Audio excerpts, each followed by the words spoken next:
وآبائه وإخوانه وأزواجه وذريته من الأنبياء والمرسلين صلوات الله وسلامه عليه وعليهم أجمعين ثم إلى أرواح والدينا والمشايخنا والمعلمين وجميع المسلمين والمسلمات شيء لله لهم الفاتحة. بسم الله الرحمن الرحيم الحمد لله رب العالمين الرحمن الرحيم مالك يوم الدين إياك نعبد وإياك نستعين اهدنا الصراط المستقيم صراط الذين أنعمت عليهم غير المغضوب عليهم ولا الضالين آمين. Bismillahirrahmanirrahim. Assalamualaikum warahmatullahi ta'ala wabarakatuh. Alhamdulillahi rabbil alamin. Wassalatu wassalamu ala ashrafil anbiya'i wal mursalin Sayyidina wa maulana Muhammadin wa ala alihi wa sahbihi ajma'in. Subhanaka la ilma lana illa ma 'allamtana innaka antal alimul hakim. ولا حول ولا قوة إلا بالله العلي العظيم. اللهم صل على سيدنا محمد وعلى آله وصحبه أجمعين. اللهم لا سهل إلا ما جعلته سهلا وأنت تجعل الحزن إذا شئت سهلا. رب اشرح لنا صدورنا ويسر لنا أمورنا برحمتك يا أرحم الراحمين. ربنا زدنا علما وارزقنا فهما برحمتك يا أرحم الراحمين. أما بعد. Alhamdulillah. Pertama dan selamanya, marilah kita panjatkan puji dan syukur kita kepada Allah Subhanahu wa ta'ala, yang mana dengan limpah kurnia daripadanya masih lagi kita semua diberikan kesempatan pada pagi yang mulia ini untuk kita meneruskan sesi kuliah kita.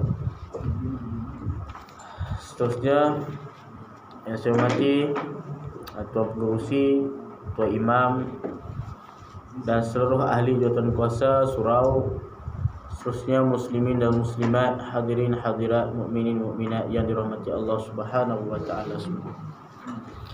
Baik, hadirin mati Allah Subhanahu wa taala, kita sambung bacaan kitab Penawar Bagi Hati. Kita masih lagi berada pada fasal yang ketiga, pada menyatakan lidah.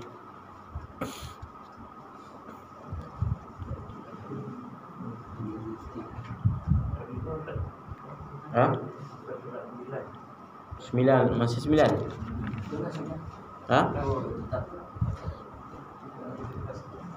Rasanya pasal yang lidah kan? Lidah bukan surat 10.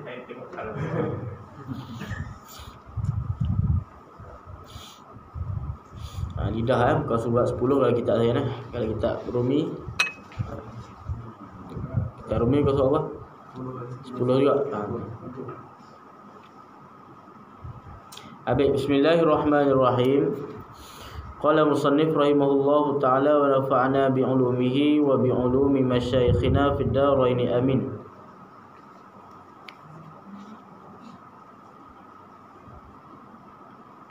Fasal yang ketiga, pada menyatakan lidah. Itu kita baca sikit kan?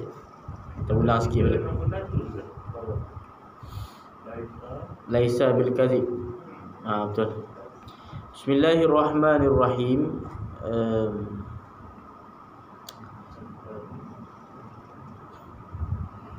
Maka tiada ada ia dosa. Atas sikit lah, atas sikit. Itu belum. Dan barang sebagainya daripada segala faedah akhirat yang dikerjakan dengan lidah, seperti menjadikan Allah Ta'ala akan lidah engkau itu kerana masalah dunia, seperti mencari harta, seperti mencari harta dengan segala akad, seperti akad jual beli dan akad sewa, dan hendaklah syukur engkau atas nikmat lidah ini dengan memeliharanya daripada barang yang tiada dijadikan kerananya, daripada berkata-kata dengan yang dilarang, seperti berdusta yang menyakiti akan orang yang lain, maka itu dosa besar. Jadi di musannif rahimahullah ta'ala nak bawa kepada kita, nak menjelaskan kepada kita kepada perkara-perkara yang dilarang untuk lidah ini berbicara, ataupun perbuatan-perbuatan yang dilarang oleh Allah Subhanahu wa taala melalui lidah kita melakukan perkara-perkara tersebut.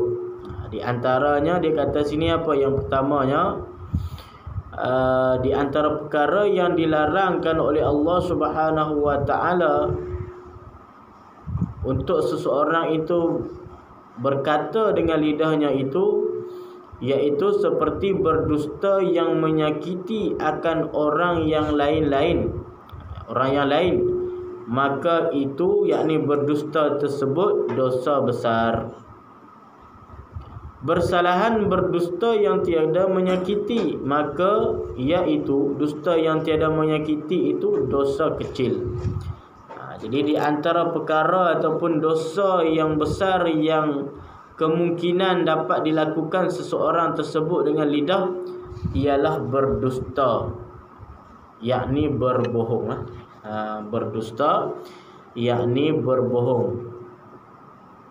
Itu berdusta macam mana? Berdusta yang menyakiti akan yang lain, akan orang lain, maka hukumnya itu dosa besar. Berbohong ini, sifat berbohong ini, dia berbohong, dan dengan berbohong sebab bercakap bohongnya dengan lidahnya tersebut dapat menyakiti orang yang lain. Orang yang lain yang dengar daripada perkataannya itu terasa hati ataupun sakit hati dengan perkataan dia tu, maka hukum dia itu dosa besar. Bersalahan berdusta yang tiada menyakiti, maka iaitu dosa kecil. Kalau berdusta, dia berbohong tapi tak menyakiti orang, itu masuk kategori dosa kecil. Itu tengok pula seorang tu kalau dia berbohong, kan, dia bercakap bohong tu dosa dah.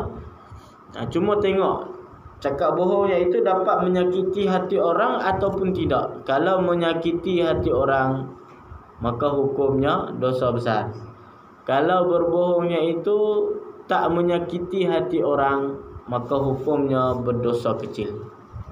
Kemana dia kalau berbohong tu untuk mengelakkan satu musibah, untuk kebaikan lah. Ni nanti depan akan disebut.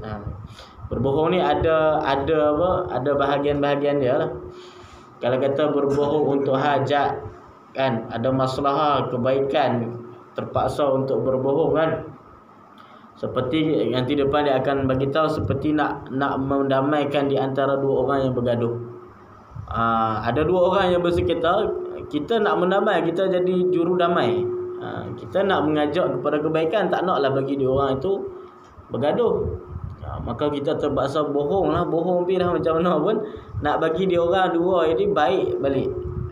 Maka berbohong tersebut dikirakan berbohong yang kerana ada hajat ataupun kerana ada kebaikan, ada maslahah, maka tak apa. Ataupun berdusta itu tidak dikirakan sebagai satu dosa. Begitu jugalah kena masalah-masalah yang lain. Kalau orang kita masyarakat kita selalu bohong-bohong sunat dia kata. Tapi tak ada istilah bohong sunat tu, kita saja yang kata bohong sunat. Sebab asal bohong-bohong ni tak ada sunat pun, tak ada sunat. Kalau kita sebut bohong sunat, Piramli. Saja istilah dia pakai, kan, istilah aja.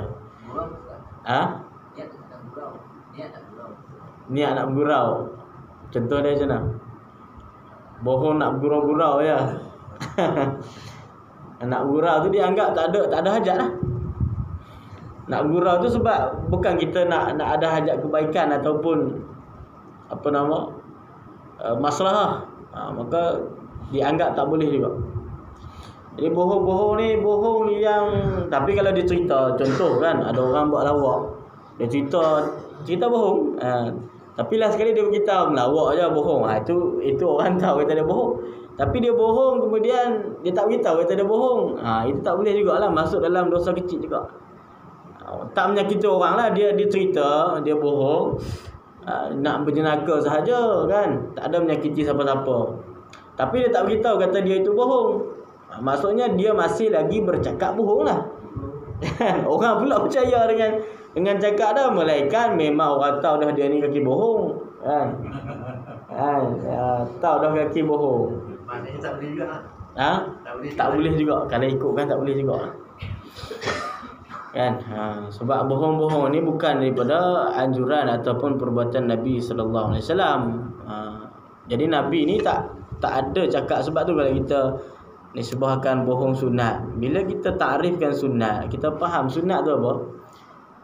Perkara yang dilakukan Nabi SAW, ataupun perkara yang buat tu dapat pahala. Tinggalkan itu tak dapat apa-apa, tak dapat siksa. Buat itu dapat anjuran pahalanya. Maka kata perkara itu, perkara sunat ni asalnya daripada Nabi SAW. Maka kalau kita kata bohong sunat, maka kita nisbahkan bohong itu sifat pada Nabi. Tak boleh lah. Nabi bukan bohong. Sifat berdusta itu adalah sifat yang mustahil bagi seorang Nabi dan Rasul. Nabi ni dia tak bohong. Cuma Nabi ni ada jenaka. Tapi jenaka Nabi itu jenaka, lawak Nabi itu lawak yang hakikat ataupun perkara yang betul. Kan masyhur kita dengar apa? Kan ada seorang perempuan, kan ada seorang perempuan tua datang kepada Nabi sallallahu alaihi wasallam. Perempuan tua dah. Dia tanya, "Wahai Rasulullah, aku ni masuk tak syurga?" Tanya Nabi, "Wahai Rasulullah, aku ni masuk syurga tak?" Maka Nabi kata apa? Nabi kata, "Orang tua tak masuk syurga." Maka menangislah dia, kan? Perempuan tu menangis. Apa tak boleh masuk syurga? Orang tua dia tua tak boleh masuk syurga. Maka maksud Nabi itu bukan dia tak masuk syurga. Dalam syurga tak ada orang tua. Nabi nak berjenaka. Itu ada sifat gurauan Nabi SAW. Tapi gurauan Nabi bukan gurauan yang bohong macam kita. Kalau kita gurauan bohong macam-macam. Contohlah, kan.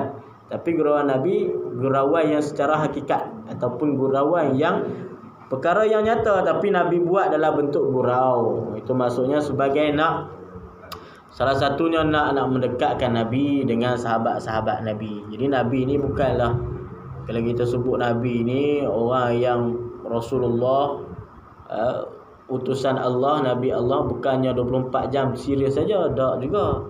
Nabi ada satu ketika, ada masa-masanya Nabi akan santai-santai duduk dengan sahabat, berjenaka. Tapi jenaka Nabi macam tadilah. Dia bukannya 24 jam nak kena serius, kan? 24 jam kena amal ma'ruf nahi munkar ataupun kena sebut tentang akhirat saja 24 jam. Tak juga. Kalau macam tu tak ada bil hikmah lah. Dakwah Nabi tu bukan dengan hikmah. Dia orang bukan akan dekat, orang akan makin jauh. Umat akan semakin jauh. Sedangkan Nabi ini disuruhkan Allah Subhanahu wa taala untuk berdakwah kepada umat dengan hikmah wal mau'izah hasanah. Ud'u ila sabili rabbika bil hikmah wal mau'izatil hasanah wajadilhum billati hiya ahsan. Wahai Muhammad, serulah kepada Tuhan engkau ni dengan hikmah, yakni dakwah dengan hikmah, wal mau'izatil hasanah, dan ada dengan pengajaran yang elok, pengajaran yang baik. Musim bohong kan Ustaz? Musim bohong. Musim bohong. Musim dekat nak raya ni bohong banyak. Wallahu a'lam. Bohong tu je ni Ustaz? Antara suami isteri kalau bohong macam mana? Bohong suami isteri? Dia selamatkan diri lah. Jangan berang besar. Kalau ada masalah tak apa.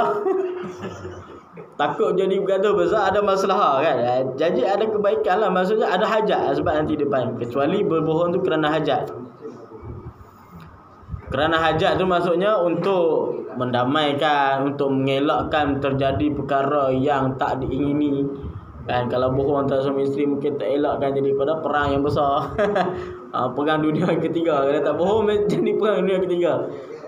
Maka bolehlah dibohong situ kalau ada hajat. Tengok tempat kita lah. Bohong kerana ada hajat lah. Kalau dia bohong saja tak boleh lah. Bohong tak boleh. Kita tengok depan kita. Bersalahan berdusta yang tidak menyakiti, maka iaitu dusta kecil, kecuali kerana hajat. Kecuali berbohong kerana hajat, maka tiada ada ia, yakni berbohong berdusta kerana hajat itu dosa. Tak apa kalau kata dia berbohong kerana hajat, tak ada masalah. Maksudnya tidak berdosa selagi mana berbohong dia itu berbohong kerana ada hajat, ada maslahah, ada kebaikan, maka tidak berdusta. Dia bagi contoh sini apa? seperti berdusta kerana mendamaikan antara manusia. Berdusta, berbohong, kita terpaksa bohong nak mendamaikan antara dua orang yang bergaduh. A dengan B ni bergaduh kuat dah, lama dah bergaduh. Kita pun duk carilah jalan penyelesaian, cari titik temu, tak jumpa kedua-duanya. Tak boleh pantang jumpa muka je, mula nak bergaduh kan. Ada orang macam tu kan, ada. Tak boleh, dendam lama dah kawan tu. Memang pantang jumpa muka dah. Kerja nak bergaduh, ada sikit silap kerja nak bergaduh. Jadi kita ni sebagai orang yang hidup ataupun yang bergaul dengan dia orang tak seronok dah. Sedangkan kita ni disuruh untuk berdamai-damai, jangan bergaduh dan sebagainya. Maka kita ni nak damaikan dia orang. Terpaksalah bohonglah. Kan? Bohonglah kata A ni kata kamu puji ke. Si B ni walaupun kita pergilah dekat si B, dia kata Ali lah, kita pun nama dia Ali. Kita kata yang dia bergaduh tu Abu kan. Kita katalah Abu ni, kita kata walaupun kamu duk bergaduh dengan dia di belakang ni, dia duk puji kamu. Kita boleh macam tu. Padahal dia tak nak puji pun, kita pun kata dia puji kamu. Pergi pula agak dekat Ali, dekat Abu ni pula kata Ali ni walaupun selalu duk bergaduh dengan kamu, dia ni selalu duk berdoa kat kamu juga kata. Berdoa ke kebaikan. Maka terpaksa kita bohong demi kebaikan untuk mendamaikan dua orang yang bergaduh tadi. Maka hukum kita bohong itu adalah tidak berdosa. Jadi yang lain tu tuan-tuan kita kiaskanlah. Kita kiaskan tempat-tempat mana yang boleh kita bohong. Kalau kata ada kebaikan situ, maka boleh bohong situ. Tapi tak ada kebaikan saja-saja kita nak bohong, itu tak boleh. Apalagi kita berjanji pula, bohong berjanji. Kalau saya menang ni apa-apa semua kan. Semua tiba-tiba bila menang satu pun tak ada. Sebelum ni berkempen apa semua musim-musim dia kan. Tapi bila dah dapat jawatan tu ataupun dapat perkara yang dia inginkan tu tidak ditunaikan, maka itu bohong satulah, dia bohong lah kan. Bohong satu hal. Kemudian dia menaburkan janji, tak tunaikan janji pula. Jadi itu masalah yang lebih lagi lah. Kita takut tu lah. Jadi kalau kita nak buat yang buat helah ni bohong juga kan. Contoh helah macam mana? Helah tu macam mana? Dalam agama ada, dalam fiqh pun ada boleh buat helah. Itu tidak dikirakan bohong. Ada perkara yang dibolehkan helah tu. Contoh helah je pergi. Macam korban, bak korban misalnya, contoh bak korban. Bak korban nazar kan. Korban nazar kita tak boleh makan kan. Korban ada dua, ada korban sunat, ada korban wajib. Korban sunat kita boleh makan. Bahkan dianjurkan, disunat kepada kita untuk makan juga sedikit daging itu sebagai tabarruk, ambil berkat dengan daging korban. Yang kedua korban wajib ni korban nazar. Kita bernazar untuk buat satu korban. Kita nazar lah, ikutlah kita nazar apa pun, kemudian tunaikan, capai perkara yang kita hajat tu, maka kita nazar nak sembelih untuk buat korban misalnya. Maka korban nazar tersebut hukumnya adalah haram kepada kita untuk makan. Orang yang bernazar tu dia nak buat korban kan, haram kepada kita untuk makan, dan haram kepada ahli yang kita tanggung nafkahnya, iaitu isteri, anak dan sebagainya lah. Orang yang kita tanggung nafkah dia haram untuk makan korban tersebut. Kemudian kita nak makan juga, kita buat helah. Contoh, kita bagi dah dekat kawan kita, kita pakat dengan kawan kita. Contohlah kita ambil seekor kambing lah. Seekor kambing yang kita nazar tahun ni untuk kita sembelih korban. Kemudian kita wajiblah sembelih korban. Kita dah sembelih korban tersebut, kita nak makan juga kambing tu. Asal tak boleh makan lah, hukum dia haram kita makan korban nazar tersebut. Tapi kita pakat dengan kawan kita Abu. Kita kata kat Abu, kamu ambil ni, aku sedekahkan kambing ni semua dekat kamu. Sebab dia tak boleh makan, dia sedekahkan. Tapi kamu nanti bila dah jadi dah kambing milik kamu, kamu bagi kat aku balik ataupun sedekah dekat aku balik. Sebab aku nak makan kambing tu. Maka tu hilah di antara hilah yang dibolehkan. Bila dia dah sedekah korban nazar tadi dekat Abu, milik dia dah bertukar dah. Kambing itu dah automatik mutlak 100% dah jadi milik Abu tadi. Maka bila jadi milik Abu tu dia boleh nak jual kambing korban tadi ataupun dia nak sedekah, nak bagi siapa makan pun ikut dia. Dia sedekah balik kat kawan orang buat korban tadi. Maka hukum dah hilah itu dibenarkan. Itu antara hilah, itu bukan bohong. Itu dia panggil hilah, kan? Itu dibenarkan, macam tu. Tapi kalau bohong tak boleh lah. Kalau bohong tak boleh. Dia bohong kata kambing tadi ni kambing yang sunat saja, kemudian dia bagi, lepas tu dia makan. Abu tu tak tahu pun kata tu kambing yang dia nazarkan. Itu tak boleh. Itu dia bohong. Dia bohong kat Abu tadi. Ini tengoklah hilah itu ada setengah tempat. Hilah itu memang ada sebahagian ni dibenarkan dalam agama kita. Tengoklah hilah yang macam mana. Kalau selagi mana hilah itu bukan berbohong lah. Bukan berbohong. Itu contohlah. Contoh kalau kata kita nak makan daging kambing ataupun korban yang kita nazarkan.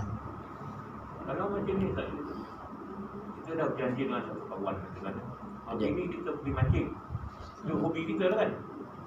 Lepas tu isteri kita tahu, Haji memang dia ni kalau boleh jangan kita pergi mancing lah.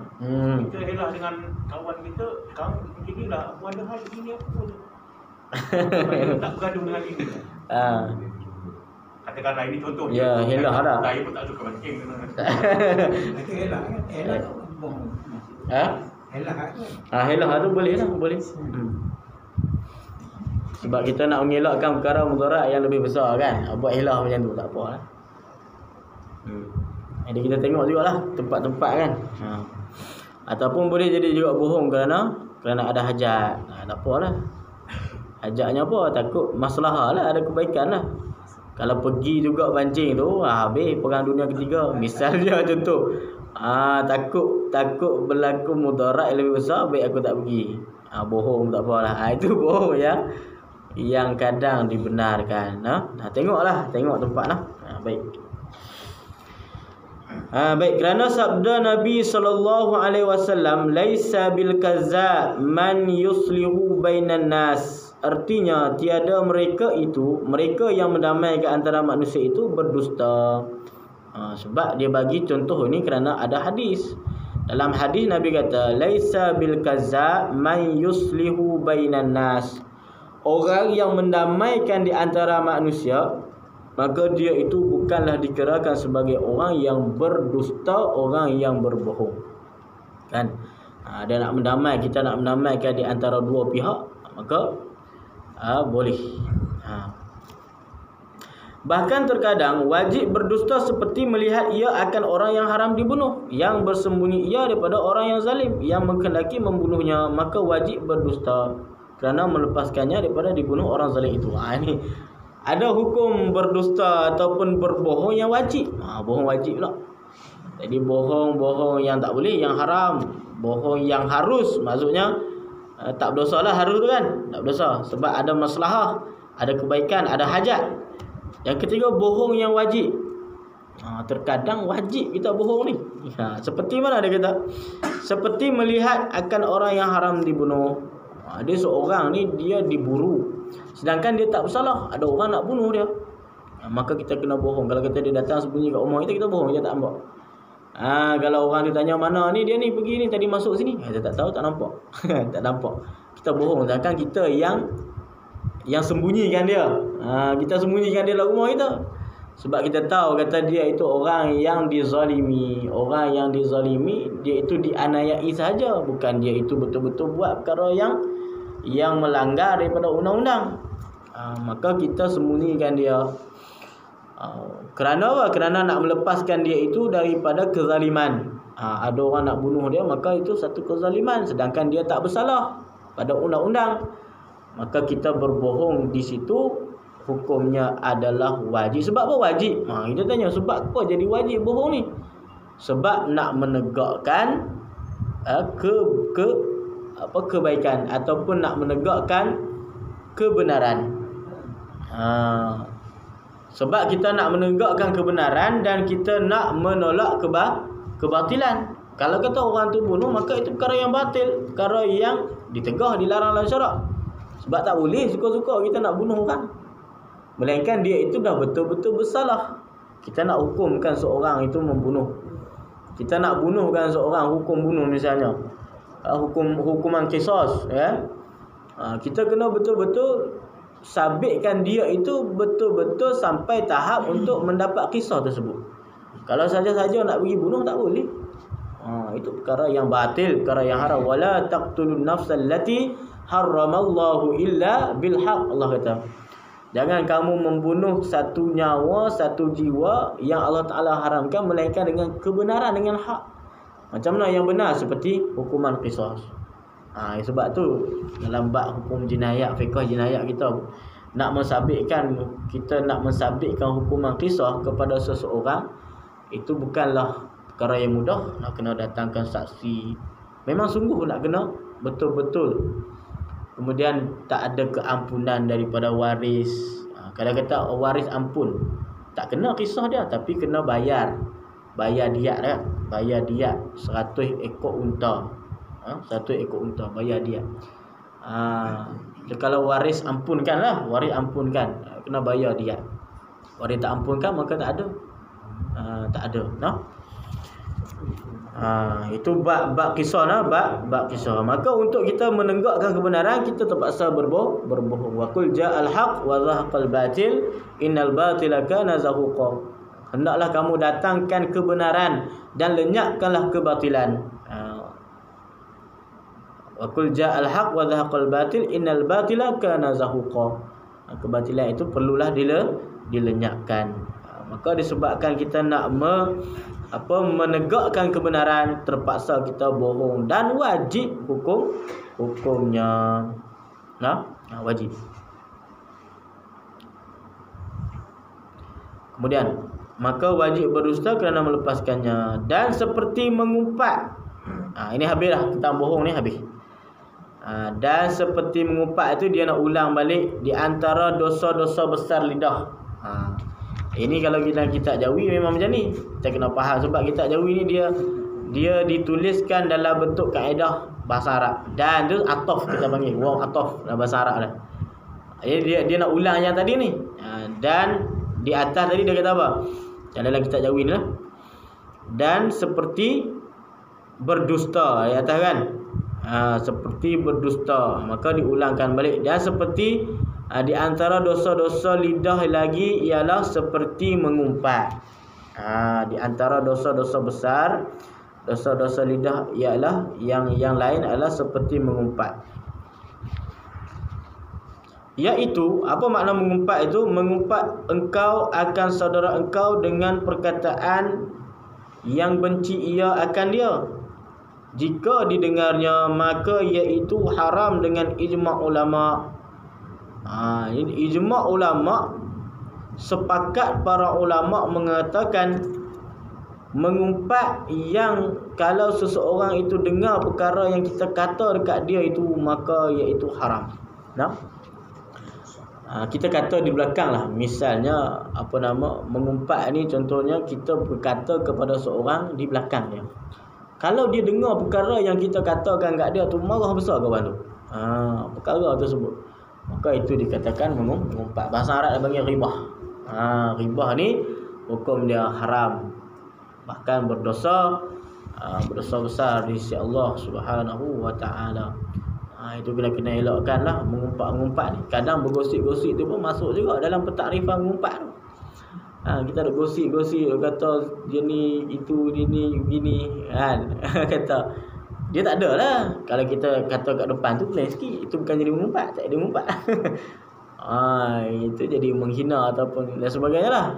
Tapi kalau kita kata di belakang, dia tak ada depan kita, kita kata dengan kawan kita, sembang dua orang, sembang pasal dia, sembang pasal dia, duk kata begitu, kata begini, perkara yang tak elok, perkara yang kalau dia dengar sakit hati kawan tu.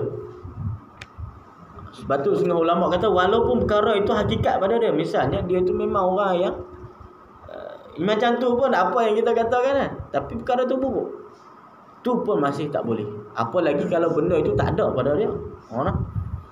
Jadi kita kata kalau misal contoh lah kan, orang datang, dia nak kata nak cari siman.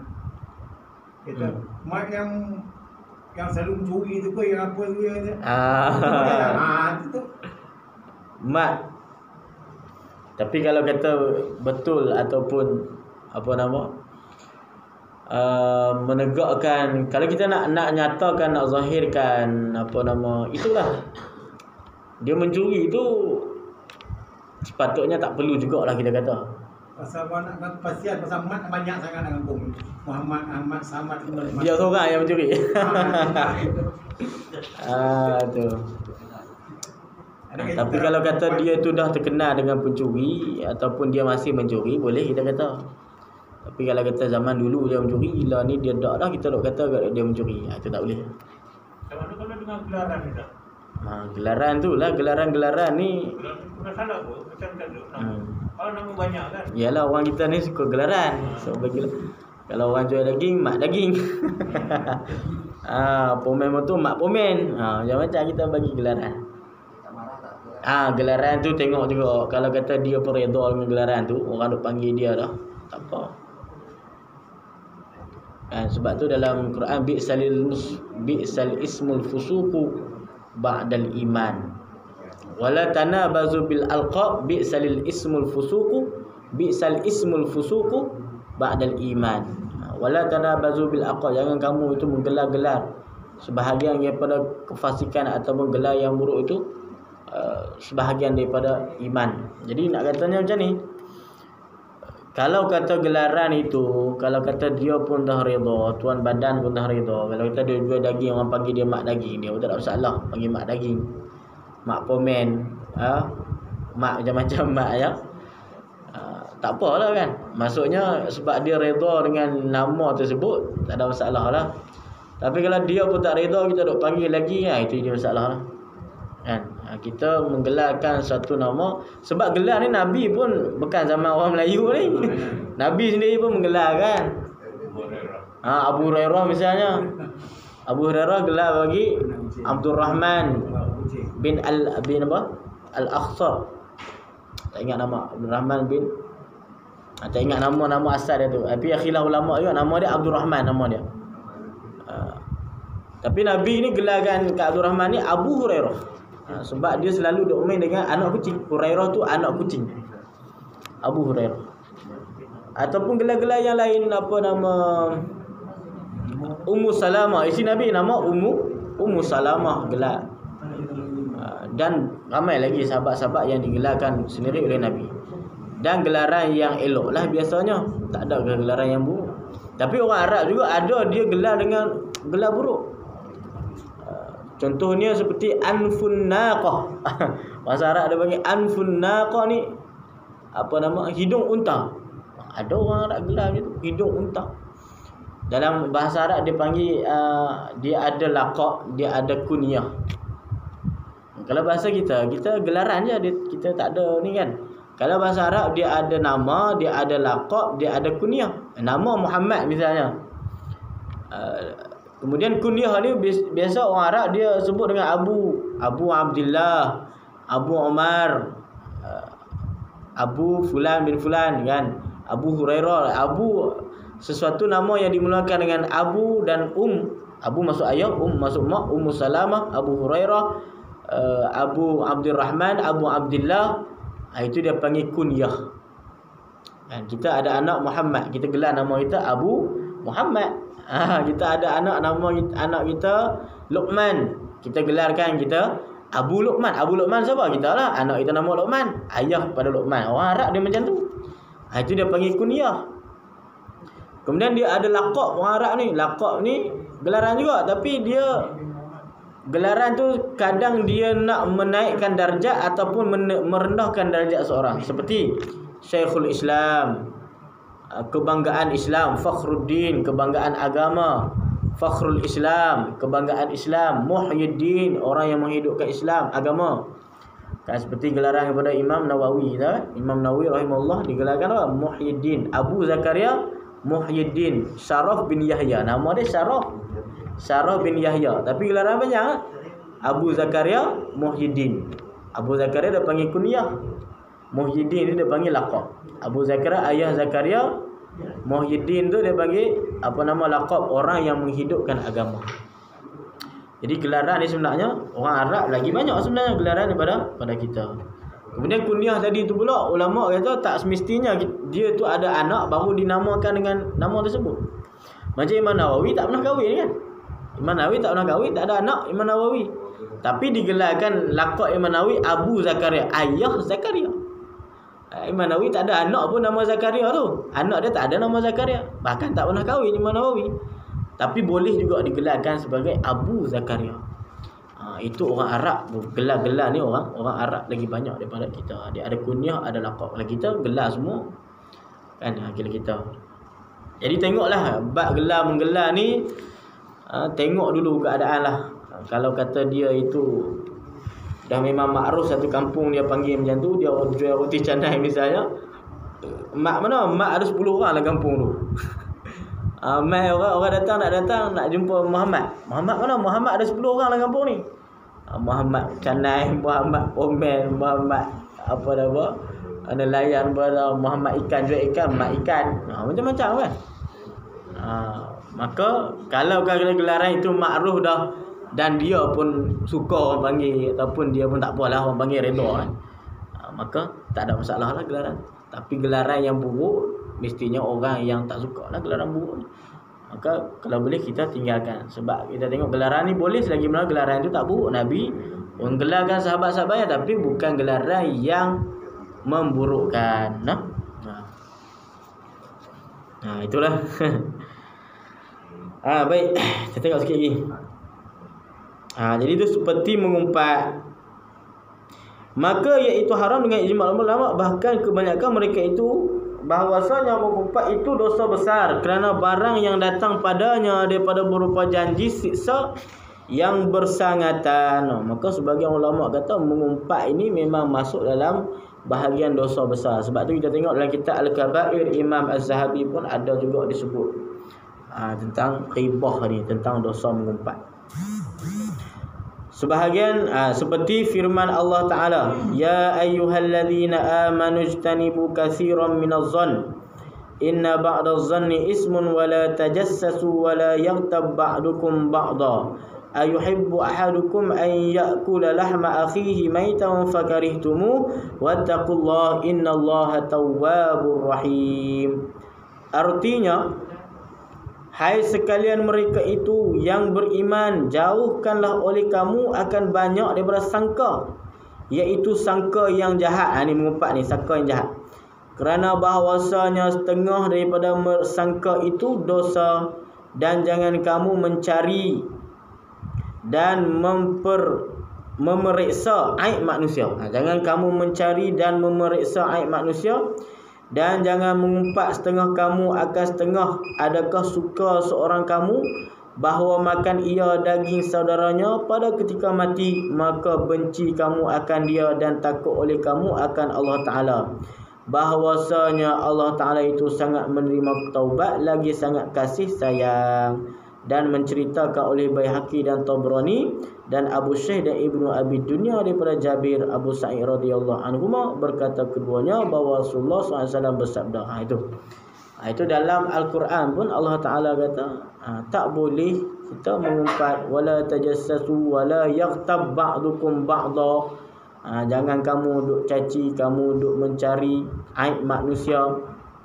Kerana diumpamakan oleh Allah Subhanahu Wa Taala apa? Orang yang mencaci, orang yang mengumpat, orang yang duk mencari aib manusia ni, seolah-olah dia makan daging saudaranya yang mati pada ketika mati. Makan bangkai lah istilahnya. Istilahnya makan bangkai. Maka kita jauhkanlah perkara-perkara yang boleh menyebabkan kita itu dimurkai oleh Allah Subhanahu Wa Taala. Salah satunya dosa mengumpat. Mengumpat untuk kebaikan tak dosa kan? Ya. Mengumpat untuk kebaikan tak dosa. Misalnya macam mana mengumpat kebaikan? Kalau tidak saya ada cerita lah. Perempuan ni, dia ada 3 orang lelaki di Mina. Lepas tu dia tanya pada seorang dia, kenapa kau nak yang lelaki yang A ni? Dia ni macam ni. Orang lain ni. Lepas tu yang B ni macam ni. Berapa? Itu kita mengumpat kan? Ya, tapi itu yang dibenarkan lah. Sebab bila berkahwin kan, nak kahwin nak berkahwin ni kita memang disuruhkan kita untuk mengetahui juga. Kan misalnya seorang wanita dilamar oleh 3 orang lelaki tadi kan, maka dia kena tahulah nak pilih kepada mana lelaki yang paling elok, ataupun lelaki yang paling sesuai untuk dijadikan suami dia. Jadi kena tahu lelaki itu keadaan ataupun sifat dia apa. Kalau kata dia itu orang yang suka mencuri, kena beritahu juga, kena secara terus itu tak apalah, ada masalah lah maksudnya kan, ada kebaikan, apalagi kebaikan itu untuk dalam masalah perkahwinan kan. Sedangkan dalam perkahwinan ni disuruhkan kepada kita untuk mencari mana yang terbaik. Maka di situ dibenarkan. Sama juga macam lelaki untuk dia merisik seorang wanita, maka boleh kita mengetahui sifat-sifat perempuan tersebut berdasarkan mungkin kawannya ataupun diutuskan perempuan yang lain untuk siasat. Maksudnya kena tahu ada perempuan ni macam mana, perempuan ni dia ni macam mana perangai dia apa semua. Itu boleh kita tahu. Sebab ada tujuan, ada masalah yang besar seperti perkahwinan. Sebab tu dalam Quran pun Allah Taala kata fankihu ma tabalakum minan nisa. Hendaklah kamu menikah sesuatu wanita yang tabalakum, yang memiliki sifat yang baik, yang terbaik bagi kamu. Sama juga macam perempuan pun. Jadi bila di situ kita tak tahu, kalau kita tak cek macam tu kan, macam tu tadi kita kena tahu lelaki ni macam mana, perempuan ni macam mana. Dikatakan dia itu si fulan ni perangai begini. Kita tak tahu sebab kita ni bukan boleh baca semua orang. Mereka orang yang kasar, dia tengok muka pun tahu dah. Dia perangai dia macam mana. Jadi terpaksalah kita kena cari tahu. Maka itu masuk dalam perkara yang dibolehkan. Walaupun katanya itu nak sama seperti mengumpat, tapi ia dibolehkan. Sebab ada masalah lah kan. Ada masalah tujuan yang besar. Sampai mana kita? Nak berhenti dulu kat hadis ni ke macam mana? 40 minit lebih lah.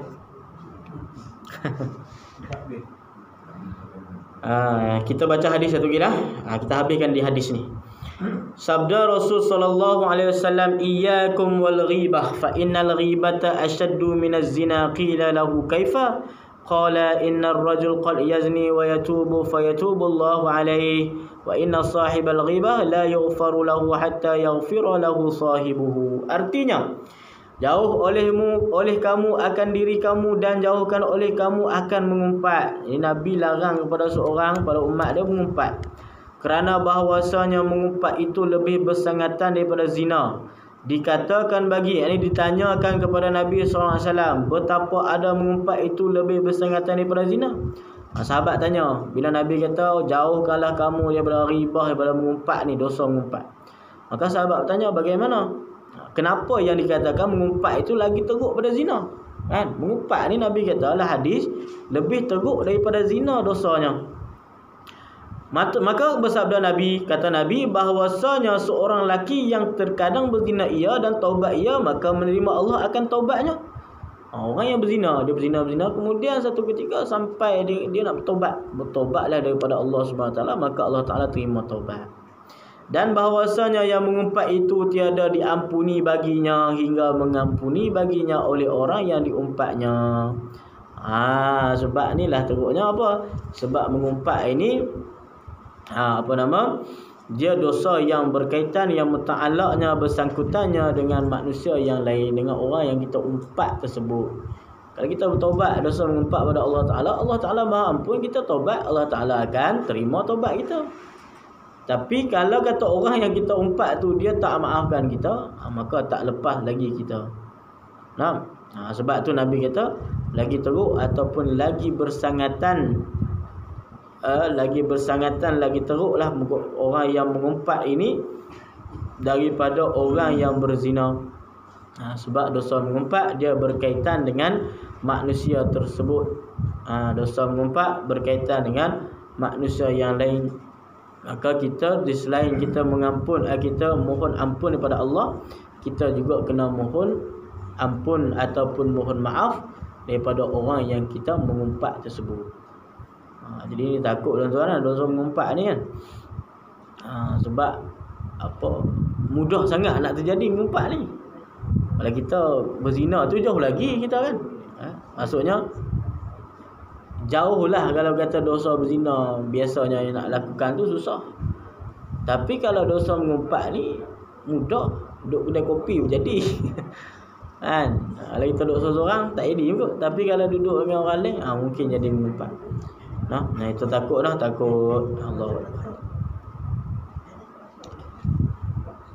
Sebab tu orang yang kalau dia betul-betul jaga ni, dia kita tengok orang sufi ni dia tak banyak bercakap sebab tu lah. Orang sufi ni dia tak banyak bercakap sebab apa? Takut macam ni. Takut bila bercakap tu sekali ada perkara yang boleh jadi fitnah, ada perkara yang boleh menimbulkan mengumpat dan sebagainya. Bagi takut kalau orang itu umpat dia dah meninggal tak? Itu lagi lah. Sekarang pula kita kan zaman media sosial kan. Itu lagi. Itu susah dah media sosial. Boleh sangat nak berlaku dalam status Facebook kan, dalam komen kan. Saya duk tengok komen-komen dekat Facebook kan. Macam-macam komen lah orang. Allahu Akbar. Kan? Kadang benda tu fitnah, kita tak tabayun dulu, kita tak jelaskan. Tiba-tiba fitnah. Yang itu yang ada budak tu kan. Ada viral itu, ada viral ada seorang pakcik ni dia hantar anak dia kat sekolah kan. Lepas tu jatuh motor. Ada anak dia turun ni, anak dia tengok saja. Lepas tu video tu viral, orang semua komen maki budak tu. Tiba-tiba pihak sekolah buat keluar kenyataan, budak ni ini bukan budak normal. Dia macam autism macam tu lah, dia tak boleh, dia lambat. Dia bukan tak nak tolong, bukan dia tengok saja ayah dia nak gelak ayah dia, tak. Dia memang lambat, dia tak boleh nak pick up kan. Macam autism lah biasanya. Jadi orang sebelum dia tabayun, netizen di komen Facebook ni semua pekat dah hantar dah, semua pekat. Tu macam mana tu kan? Dah kata ni teruklah, anak derhaka lah. Allahu Akbar. Anak derhaka tak malu seolah dia kata kenapa nak malu, ayah kamu naik motor hantar pergi sekolah. Ni anak derhaka lah masuk neraka tu kira kita kan. Sebab tu kita ni dapat satu begitu. Ada cerita satu accident kan. Pakcik tu dari Bolori. Hari tu dia kena jantung katanya. Aku dia accident kan. So ada perempuan lah, Bolori dia kata ni dah mabuk lah itu kan. Betul tu, itu sakit jantung. Semalam pun accident juga di highway ni, Seremban ke Ashdale tu. Allah teruk tu. Tu pun katanya serangan jantung, Allah alam. Kita nak kata terus kita kata mabuk. Tiba-tiba kawan tu kena heart attack, sakit jantung. Dan mati pula tu. Allah Akbar. Kita duk tuduh-tuduh kan. Sebab tu susah juga lah ya. Media sosial ni pun ada manfaat dia, ada mudarat dia. Ini manfaatnya macam-macam lah. Beritahu kita boleh tahu, ada ceramah, ada tu ilmu banyak. Tapi benda yang mudarat pun banyak juga. Jadi kita kena jagalah. Sebab apa yang kita tahu, apa yang kita sebut tu kita yang bertanggungjawab kan di hadapan Allah Taala nanti. Setiap perkataan, setiap perkara yang keluar kan akan dipersoalkan kelak. Wallahu a'lam tuan-tuan. Kita sampai situ dululah. Ada lagi? Okey. Bahawasanya seorang lelaki kat mana ni? Dan seperti menyalahi janji yang adalah ia salah satu daripada segala alamat. Habis dah tu. Tentang mengumpat nanti dia masuk dosa seterusnya seperti menyalahi janji. Itu dosa yang seterusnya, dosa lidah yang seterusnya. Wallahu a'lam. Dan namanya kita. Ya. Kita maaf kita